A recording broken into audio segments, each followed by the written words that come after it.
আসসালামু আলাইকুম প্রিয় দর্শক, অঙ্গমঞ্চের আলোচনায় আপনাদের সকলকে আমন্ত্রণ জানাচ্ছি। আসসালামু আলাইকুম। ৫ আগস্ট আওয়ামী লীগ সরকারের পতন ঘটিয়েছে নাকি খোদ সেনাবাহিনী, এমন কথা অনেকেই বলেন, কখনো বিশ্বাস করতে ইচ্ছে হয়নি। বরং এই আন্দোলনের পুরোটাই মার্কিন ডিপ স্টেটের পরিকল্পনা হয়েছে। তাদের পরিকল্পনাতে তুমুল উগ্রবাদী সাম্প্রদায়িক একটি গোষ্ঠীকে ক্ষমতায় আনার নীল নকশা ছিল। শেখ হাসিনা সরকারের পতন ঠিকই তারা ঘটিয়েছে, কিন্তু বাকি অর্ধেকটা তারা ফুলফিল করতে পারেনি এবং এখনো পর্যন্ত আমার মনে হয় যে তারা সেই উদ্দেশ্য সাধনের চেষ্টা করে যাচ্ছে। কিন্তু সেই ভয়ঙ্কর ডিজাইনের অংশ হবে খোদ সেনাবাহিনী, এই জায়গাটা কখনো মেলাতে পারেনি। বরং মনে হয়েছে যেটা সত্য কথা, যে সেনাবাহিনী শেষ মুহূর্তে যদি তাদের ওই ভূমিকা অবতীর্ণ না হতো তাহলে দেশে হয়তো গৃহযুদ্ধ বেঁধে যেত। শেখ হাসিনার জীবন রক্ষাও করেছে সেনাবাহিনী, কিন্তু দিন যত যাচ্ছে অনেকেই মুখ খুলতে শুরু করেছেন সরাসরি প্রকাশ্যে। গণ অধিকার পরিষদের সাবেক নেতা, বর্তমান বিএনপি নেতা রাশেদ খান, তিনি বলছেন যে ক্যান্টনমেন্টের স্পষ্ট ক্লিয়ারেন্স পাওয়ার পর নাহিদ ইসলাম এক দফার ঘোষণা করেছিলেন, অর্থাৎ শেখ হাসিনার পদত্যাগের যে এক দফা, সেটি ৩রা আগস্ট ঘোষণা করেছিলেন, এমন দাবি করেছেন তার নিজের ফেসবুক পোস্টে। রাশেদ খানের কথা বলছি। রাশেদ খান শুরুতেই মাহফুজ আলম, মানে সাবেক উপদেষ্টা মাহফুজ আলমের এর আগে দেয়া ফেসবুক পোস্টের একটি অংশ টেনে নিয়ে এখানে উল্লেখ করছেন যে অসহযোগ আন্দোলনে কি কি থাকবে তার একটা খসড়া সাদিক কায়েমকে রেডি করে দিতে বলি, যা আসিফ অর্থাৎ সাবেক উপদেষ্টা আসিফ মাহমুদ পরদিন পাঠ করেন। কিন্তু এটাকে ঘুরিয়ে জামাতের সংগ্রাম পত্রিকা লিখেছে ওই রাতেই সাদিক কায়েমকে দিয়ে এক দফা ঘোষণার একটি খসড়া তৈরি করা হয়, যা আসিফ মাহমুদ পাঠ করেন। আসলে এটি ঠিক নয়। আমরা যেমন নাহিদ ইসলাম পাঠ করেছিলেন, সেটি এখানে বলা হচ্ছে। কিভাবে বয়ান সৃষ্টি করতে হয় জামাত খুব ভালো করেই জানে, অথচ এক দফার ঘোষণা আসিফ মাহমুদ নয়, নাহিদ ইসলাম পাঠ করেন, আর আসিফ অসহযোগ আন্দোলন পালনের দিক নির্দেশনা পাঠ করেন। তো এই বক্তব্যকে রাশেদ খান সম্পূর্ণ তিনি বিবেচনায় নিয়েছেন এবং তিনি বলছেন যে ২ তারিখ রাতেই অনলাইনে এক দফা ঘোষণার জন্য আমরা সবাই বিপক্ষে ছিলাম। ৩ তারিখ জনসমক্ষে শহীদ মিনারে ঘোষণা দেওয়ার পক্ষে ছিলাম, কারণ রাতের ঘোষণার চাপ একটি নির্দিষ্ট কোয়ার্টার থেকে এসেছিল। এই কোয়ার্টার বলতে মাহফুজ আলম ক্যান্টনমেন্টকে বুঝিয়েছেন, যা ইতিপূর্বে নাহিদুল ইসলাম একবার বলেছিলেন। এখন এই কথাগুলো কেন আসছে? এই জুলাই অভ্যুত্থানের বা জুলাই আন্দোলনের কৃতিত্বের দাবিদার কারা, এটা নিয়ে কামড়াকামড়ি শুরু হয়েছে, টানাটানি শুরু হয়েছে এবং সেখান থেকে অনেক কিছু বেরিয়ে আসছে। রাশেদ খান বলছেন, সেনাবাহিনীর স্পষ্ট ক্লিয়ারেন্স পাওয়ার পরই নাহিদ ইসলাম এক দফার ঘোষণা করেছেন। নিশ্চয়ই মনে থাকার কথা, ২ আগস্ট সেনাবাহিনী একটি প্রেস বিজ্ঞপ্তি দেয়, যেখানে বলা হয় যে ৩ আগস্ট সব সিনিয়র অফিসারদের নিয়ে বৈঠক হবে। আমরা নিশ্চয় জানি যে ৩ তারিখে একটি গুরুত্বপূর্ণ বৈঠক হয়েছিল, সেনাবাহিনীর দরবার বৈঠক, যেখানে সামরিক ঊর্ধ্বতন কর্মকর্তা থেকে শুরু করে জুনিয়র অফিসার সহ সবাই সেখানে অংশ নেন। এবং এখানে রাশেদ খান বলছেন যে এরপর ৩ আগস্ট দুপুরবেলা সেনা প্রধান বলেন যে সেনাবাহিনীর ছাত্র জনতার বুকে গুলি চালাবে না। এটা কি মিথ্যা? সেনাবাহিনীর এই বক্তব্য কি জনতাকে সাহস যোগায়নি? মূলত ১ আগস্ট সেনাবাহিনী সিদ্ধান্ত নেয় তারা জনগণের পক্ষে অবস্থান করবে, যে কারণে বলা যায় কার্যত ১ আগস্টেই শেখ হাসিনার পতন হয়ে যায় এবং সেই সিগন্যাল শেখ হাসিনা সহ মোটামুটি সব এমপি মন্ত্রীরা পেয়ে যান, যে কারণে ওই সময় থেকেই সব পালানো শুরু করে। গণ অভ্যুত্থানে ক্যান্টনমেন্টেরও অনেক ভূমিকা আছে। রাশেদ খান সবশেষ পর্যায়ে এসে যে কথাটি বলছেন যে আগে থেকেই সবাই সিগন্যাল পেয়ে যায় এবং বিশেষ করে শেখ পরিবারের প্রতিটি সদস্য আগে থেকে দেশ ত্যাগ করেন। এর মধ্যে অনেকেই আটক হয়েছেন, কিন্তু শেখ পরিবারের কাউকে তো আটক করা হয়নি। এটা হচ্ছে চরম সত্য কথা। এবং এই কথা আমরা জানি যে ৩রা আগস্ট ওই বৈঠকের পর সেনাপ্রধান সরাসরি চলে যান গণভবন, সেখানে গিয়ে তৎকালীন প্রধানমন্ত্রীকে বলেন পদত্যাগ করতে বা পদত্যাগ করা না কথা বললেও সেনা সদস্যদের মানসিকতার কথা তিনি তুলে ধরেন যে কেউ আর এই আন্দোলনে মানে সেনাবাহিনী যে ভূমিকা পালন করেছিল ওই ভূমিকায় আর থাকতে চাচ্ছে না। এটা সত্য কথা। প্রশ্ন হচ্ছে, সত্যি যদি সেনাবাহিনী সবকিছু জানতো, তাদের কাছে তো নানান ধরনের তথ্য ছিল, সেটি থাকা সত্ত্বেও কেন সেনাপ্রধান 5 আগস্ট শেখ হাসিনা সরকার পতনের আরো 10-12 দিন আগে একটি অনুষ্ঠানে তিনি বলছিলেন যে পরিস্থিতি নিয়ন্ত্রণে চলে এসেছে, সেনা সদস্যরা যার যার জায়গায় চলে যাবেন, এবং ওই অনুষ্ঠানে তিনি এই মন্তব্যও করেছিলেন যে সেনাবাহিনীর ভূমিকায় তৎকালীন প্রধানমন্ত্রীর কথা তিনি বলছিলেন যে প্রধানমন্ত্রী শেখ হাসিনা সন্তুষ্ট, তাদের ভূমিকায় তিনি কৃতজ্ঞ। এমনকি 4 আগস্ট রাতেও নাকি সেনাপ্রধান ওয়াকারুজ্জামান তৎকালীন প্রধানমন্ত্রী শেখ হাসিনা এবং স্বরাষ্ট্রমন্ত্রী আসাদুজ্জামান খান কামালকে স্পষ্টতই বলেছিলেন যে পরিস্থিতি নিয়ন্ত্রণে।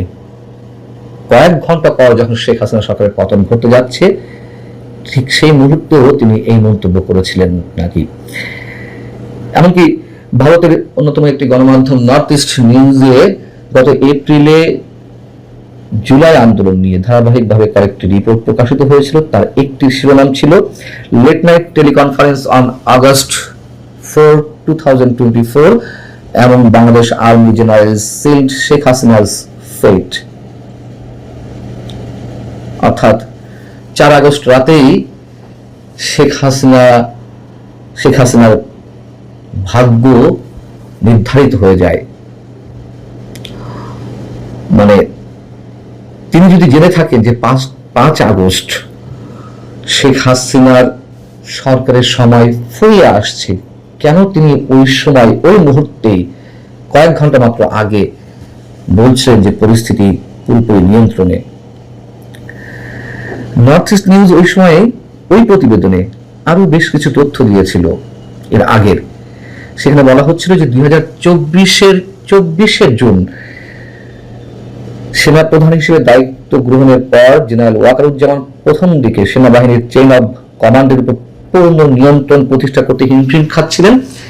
Chief of general staff lieutenant general অবসরপ্রাপ্ত সাইফুল আলম এবং quartermaster general lieutenant general অবসরপ্রাপ্ত মুজিবুর রহমানের সঙ্গে তার সুস্পষ্ট বিরোধ ছিল। ফলে সিদ্ধান্ত গ্রহণের ক্ষেত্রে সেনাপ্রধান কয়েকজন অবসরপ্রাপ্ত সামরিক কর্মকর্তা, বিশেষত সাবেক সেনাপ্রধান জেনারেল ইকবাল করিম ভুইয়া, যিনি এর মধ্যে অনেক বেশি আলোচিত এবং বিতর্কিত ভূমিকায় অবতীর্ণ হয়েছেন, এবং জেনারেল অবসরপ্রাপ্ত মতিউর রহমানের উপর নির্ভরশীল হয়ে পড়ছিলেন। আমরা এখনো পুরোপুরি সত্যটা জানি না, তবে এটুকু নিশ্চিত করে বলা যায় দিন যত যাবে অবশ্যই অনেক সত্য বেরিয়ে আসবে, যে সত্যগুলো এখন যা আমাদের কাছে মনে হচ্ছে তার চেয়ে আরো বেশি ভয়ঙ্কর হবে। ভালো থাকুন সবাই। নমস্কার। ক্যালকাটা ডায়ালগস থেকে মনোজ দাসের প্রীতি ও শুভেচ্ছা নিন। ভারতীয় মহাকাশ গবেষণা সংস্থা ইসরো সেখান থেকে সম্প্রতি বড় সংখ্যায় বিজ্ঞানী ও প্রকৌশলীদের পদত্যাগের খবর নিশ্চয়ই পেয়ে গেছেন এতদিনে।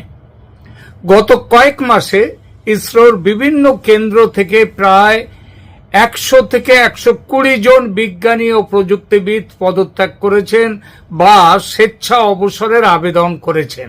যদিও ইসরোর মোট কর্মীর সংখ্যা 14,600-র বেশি, কিন্তু এই যে গুরুত্বপূর্ণ পদগুলোর সংখ্যা কিন্তু 200-র মতো, এবং সেখান থেকে 100 বা 120-র মতো মানুষের চলে যাওয়াটা, বিজ্ঞানীদের প্রকৌশলীদের চলে যাওয়াটা একটা অত্যন্ত গুরুত্বপূর্ণ ঘটনা।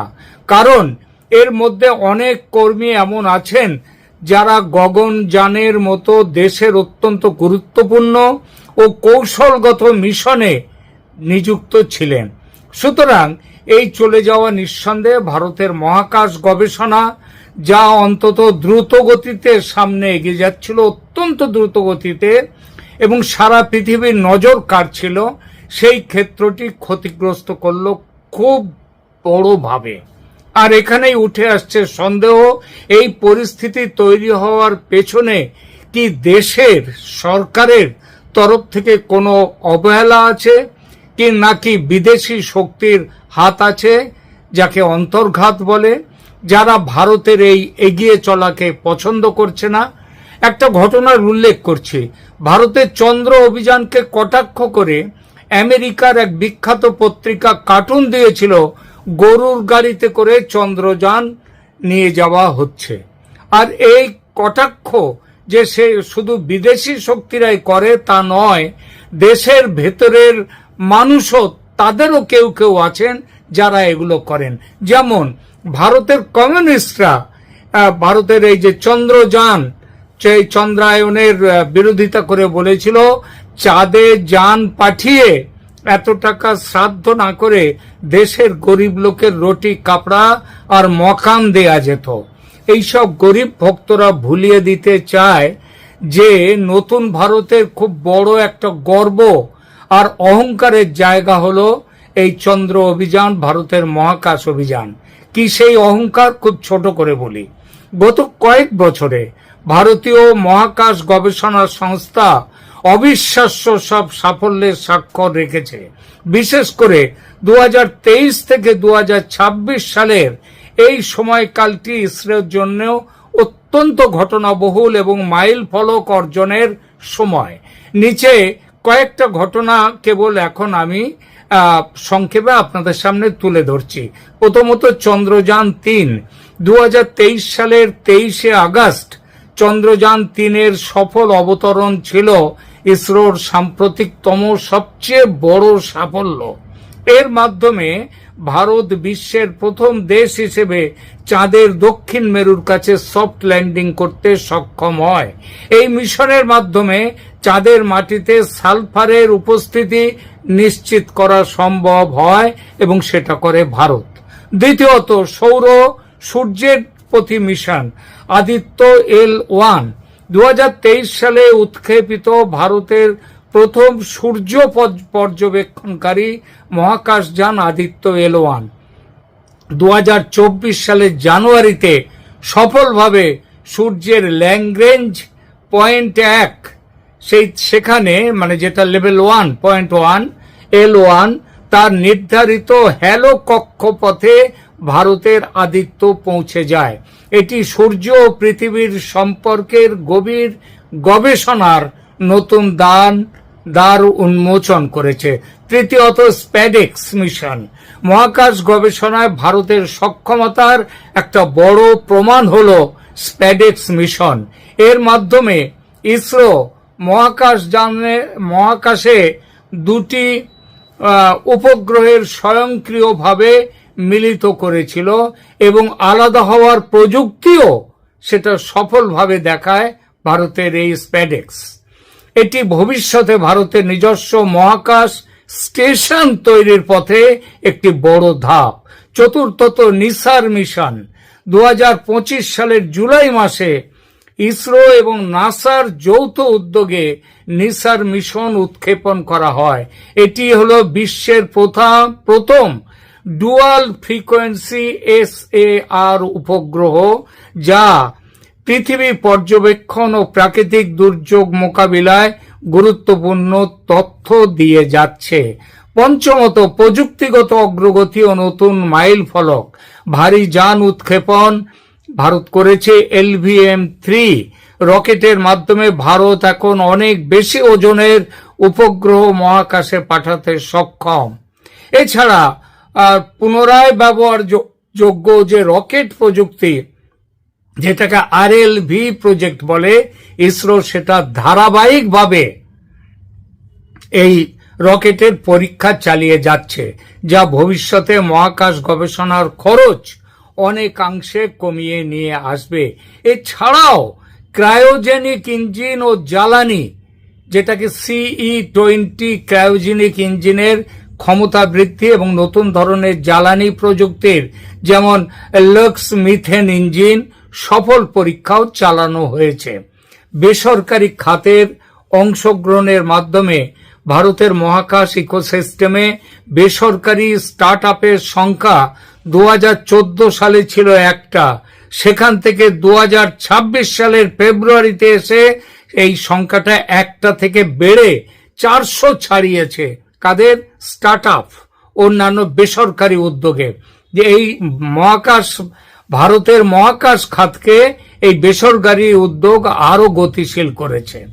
ভারত এখন গগনযান পাঠানো, মানুষকে মহাকাশে পাঠানোর যে গগনযান প্রকল্প, ভারতীয় অন্তরিক্ষ স্টেশন এবং শুক্র অভিযানের যেটা ভেনাস অরবিটার মিশন, তার মতো উচ্চ অভিলাষী প্রকল্পের জন্য জোর কদমে প্রস্তুতি চালাচ্ছে।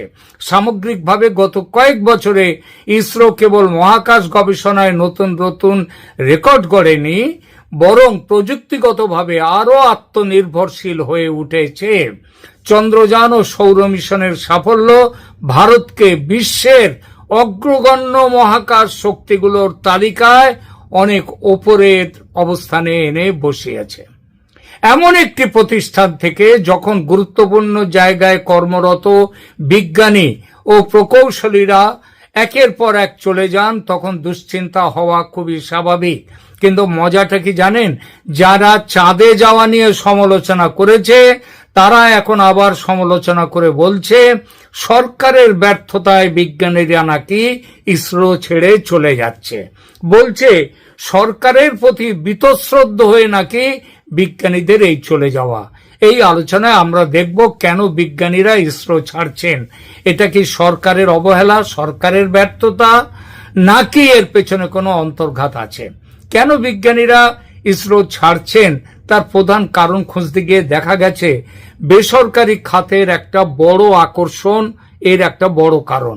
ভারতের বেসরকারি মহাকাশ শিল্প যেমন স্কাইরুট, অগ্নিকুল, পিক্সেল, বেলাট্রিক্স, এরা অত্যন্ত দ্রুত গতিতে বেড়ে যাচ্ছে, সামনের দিকে এগিয়ে যাচ্ছে। এই প্রতিষ্ঠানগুলো সাধারণত ইসরোর তুলনায় অনেক বেশি বেতন, তাদের স্টক অপশন মানে কোম্পানিতে তাদের অংশীদারিত্ব দিচ্ছে এবং দ্রুত তাদের ক্যারিয়ার বৃদ্ধির সুযোগ দিচ্ছে। এছাড়া এখানে আছে, সেই সব জায়গায় আছে বেসরকারি খাতে কাজের স্বাধীনতা ও উদ্ভাবন।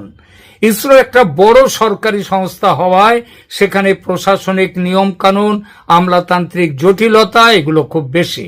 অন্যদিকে ছোট ও নতুন স্টার্ট আপগুলোতে, এই বেসরকারি জায়গাগুলোতে বিজ্ঞানীরা দ্রুত সিদ্ধান্ত নিতে পারেন এবং সরাসরি নতুন প্রযুক্তি তৈরির সুযোগ পান, যা অভিজ্ঞ বিজ্ঞানীদের কাছে বেশ আকর্ষণীয়। তৃতীয়ত, সরকারি ক্ষেত্রে প্রজেক্টের দীর্ঘসূত্রতা ও অনিশ্চয়তা। অনেক ক্ষেত্রে বড় সরকারি মিশনে বহু সময় ব্যয় হয়ে যায় এবং ব্যক্তিগত অবদানের স্বীকৃতি পেতে অনেক সময় লাগে। এছাড়া প্রতিষ্ঠানের আভ্যন্তরীণ যে সিদ্ধান্ত গ্রহণের প্রক্রিয়া অনেক সময় কেন্দ্রীভূত হওয়ায় অনেক কাজের গতি নিয়ে হতাশ হয়ে পড়েন বিজ্ঞানীরা। চতুর্থত, কাজের ধরন নিয়েও প্রশ্ন আছে। সরকারি সংস্থায় বেতন কাঠামো ও সুযোগ সুবিধা নির্দিষ্ট গণ্ডিতে সীমাবদ্ধ। অন্যদিকে বেসরকারি প্রতিষ্ঠানে কাজের পরিবেশ অনেক বেশি গতিশীল এবং সেখানে প্রযুক্তিগত উদ্ভাবনের সুযোগ অনেক বেশি। এই প্রসঙ্গে বিএসএনএল বা ভারত সঞ্চার নিগম লিমিটেডের হাল খারাপ হওয়ার সঙ্গে ইসরোর বর্তমান অবস্থানের তুলনা করছে অনেকে। খানিকটা সাদৃশ্য থাকলেও বিএসএনএল এবং ইসরোর মধ্যে চরিত্রগত বড় ফারাক আছে।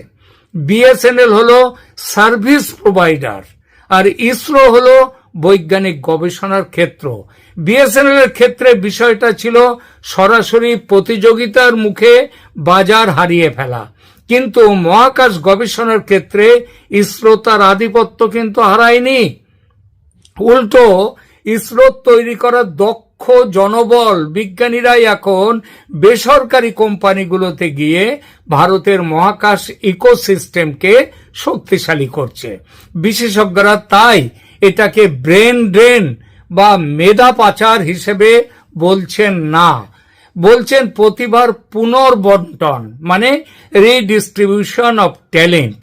বেসরকারি কোম্পানিগুলো এখনো ইসরোর যে লঞ্চ ইনফ্রাস্ট্রাকচার এবং পরীক্ষার যে সমস্ত সুবিধাগুলো রয়েছে তার উপরে নির্ভরশীল।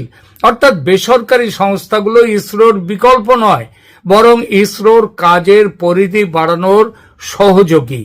আর এটাই চেয়েছিল কিন্তু ভারতের সরকার, মোদী সরকার 2014 সালে ক্ষমতায় এসেই। এই জন্য এই মহাকাশ বিজ্ঞান ও প্রযুক্তির ক্ষেত্রের অগ্রগতিকে সরকার নিজেই উৎসাহ দিয়ে এসেছে এবং আসছে। বিদেশ থেকে প্রায় $500 মিলিয়ন বেশি, অ্যাকচুয়ালি এটা হচ্ছে প্রায় $600 মিলিয়ন বিনিয়োগ যে হয়েছে বেসরকারি ক্ষেত্রে, সেটা সম্ভব হয়েছে সরকার চেয়েছে বলে। আর সেজন্যই ভারত সরকারের বিজ্ঞান ও প্রযুক্তি মন্ত্রক এই বিষয়টিকে স্বাভাবিক, এই যে বিজ্ঞানীরা চলে যাচ্ছেন এটাকে কিন্তু স্বাভাবিক হিসেবে দেখছেন, এটার মধ্যে কোনো অস্বাভাবিকত্ব দেখছেন না। তাদের মতে ইসরোর মতো বিশাল প্রতিষ্ঠানে কর্মী আসা যাওয়া একটি চলমান প্রক্রিয়া। তবে গগনযানের মতো অন্য যে গুরুত্বপূর্ণ মিশনগুলোতে যাতে কোনো বিঘ্ন না ঘটে সেজন্য পদত্যাগ বা স্বেচ্ছা অবসরের যে নিয়মগুলো বর্তমানে কঠোর করতে চলেছে সরকার, যাতে এই সম্পর্কিত ক্ষেত্রগুলোতে হঠাৎ কোনো ব্যাঘাত না ঘটে। এ বিষয়ে সরকার জরুরি ভিত্তিতে কিছু প্রশাসনিক পদক্ষেপ নিয়েছে, সেই বিষয়গুলোতে পরে আসছে। তার আগে দেখা যাক এই এক্সোডাস বা চলে যাওয়ার ফলে এই মুহূর্তে ইসরো কি বড় সংকটে পড়েছে কিংবা কতটা সংকটে পড়েছে। প্রথমত গগনযান প্রকল্পের দিকে দেখা যাক। গগনযান, চন্দ্রযান 3 এবং স্প্যাডেক্স এর মতো জটিল মিশনে যে বছরের পর বছর ধরে গড়ে ওঠা বিশেষ করে যে জ্ঞান সঞ্চয় করেছে বা স্পেশালাইজড এক্সপিরিয়েন্স তৈরি করেছিল, বিজ্ঞানী ও প্রকৌশলীদের হঠাৎ চলে যাওয়ায় একটা বড় শূন্যতা তৈরি হয়েছে। অভিজ্ঞতার অভাবে এই শূন্যস্থান পূরণ করাটা কঠিন। দ্বিতীয়ত কাজ সম্পাদনের গতি। বিশেষজ্ঞরা মনে করছেন মূল সিস্টেম ডিজাইনার বা অভিজ্ঞ বিজ্ঞানীরা মাঝপথে চলে গেলে তা প্রকল্পের কাজের গতি ধীর করে দেবে, আস্তে করে দেবে, যার ফলে জাতীয় গুরুত্বপূর্ণ মিশনগুলো যথাসময়ে শেষ করা যাবে না। তৃতীয়ত কয়েকটি বিশেষ গুরুত্বপূর্ণ প্রকল্পে এই সব পদত্যাগ অত্যন্ত গভীর প্রভাব ফেলেছে। পদত্যাগকারীদের বড় একটা অংশ বেঙ্গালোরের UR রাও স্যাটেলাইট সেন্টার এবং তিরুবনন্তপুরমের বিক্রম সারাভাই স্পেস সেন্টার থেকে এসেছেন, মানে ওখান থেকে চলে গেছেন। বিশেষ করে VSSC বা বিক্রম সারাভাই স্পেস সেন্টার, তার যে LVM3 এই প্রকল্পের পরিচালক ভিক্টর জোসেফ টি, তিনি চলে যাওয়াতে সিনিয়র বিজ্ঞানীদের এবং এই প্রকল্পে খুব বড় ধাক্কা পড়েছে। ইসরোর চেয়ারম্যান ভি নারায়ণ যদিও জানিয়েছেন যে তারা পরিস্থিতির উপর নজর রাখছেন এবং দায়িত্ব পুনর্বন্টনের মাধ্যমে কাজ চালিয়ে নেওয়া হচ্ছে। তার মতে এটি প্রতিষ্ঠানের স্বাভাবিক কর্ম প্রক্রিয়ার অংশ এবং গুরুত্বপূর্ণ মিশনগুলো সময় মতো সম্পন্ন করতে যে ব্যবস্থা নেওয়া দরকার করা চলছে। এটা চাপে পড়ে নিজেকে সান্ত্বনা দেয়া কিনা সেটা সময় বলবে। সুতরাং সমস্যা বাস্তব এবং চিন্তার, এতে কোনো দ্বিমত নেই। কিন্তু যেটা সবচেয়ে চিন্তার সেটা হলো এই ঘটনার পেছনে বিদেশি ষড়যন্ত্র বা দেশের ভেতরের শক্তির কোনো স্যাবোটেজ আছে কিনা সেটা দেখা। ভারতের শত্রুদের নজর যে আছে দেশের এই প্রকল্পে তার জ্বলন্ত প্রমাণ ডক্টর নাম্বিয়ারকে গুপ্তচর হিসেবে যেভাবে দাগিয়ে দিয়ে তার জীবনের অনেকগুলো বছরকে শেষ করে দেওয়া হয়েছিল, সেই ঘটনাটা ভাগ্য ভালো যে সেই তার বিরুদ্ধে যে এগুলো হয়েছিল ষড়যন্ত্র সেগুলো ধরা পড়ে গেছে। বর্তমানে আসার কথা, সরকার খুব দ্রুততার সঙ্গে গোটা পরিস্থিতির তদন্ত করে দেখছেন বিষয়টা আসলে আর্থিক ও প্রশাসনিক কিনা। প্রথমে বলে আর্থিক সুবিধার একটা ব্যাপার আছে। বেসরকারি সংস্থাগুলো ভেঞ্চার ক্যাপিটালিস্টদের টাকা ব্যবহার করে, সেখানে পারফরম্যান্স ইনসেন্টিভ, স্টক অপশন বা ইএসওপি এর মতো লোভনীয় প্রস্তাব দেওয়া সম্ভব, যেটা ইসরো একটি সরকারি সংস্থা হওয়ার কারণে তাদের সেগুলো দেয়া যায় না। এই বেতন কাঠামোর আকাশ পাতাল পার্থক্যের সাথে তাল মেলানো ইসরোর পক্ষে অসম্ভব। এটা অনেকটা প্রযুক্তি বান্ধব বেসরকারি খাতের কাছে সরকারি কাঠামোর নথি স্বীকারের মতো মনে করা যায়। এরপর আসি প্রশাসনিক কারণ প্রসঙ্গে।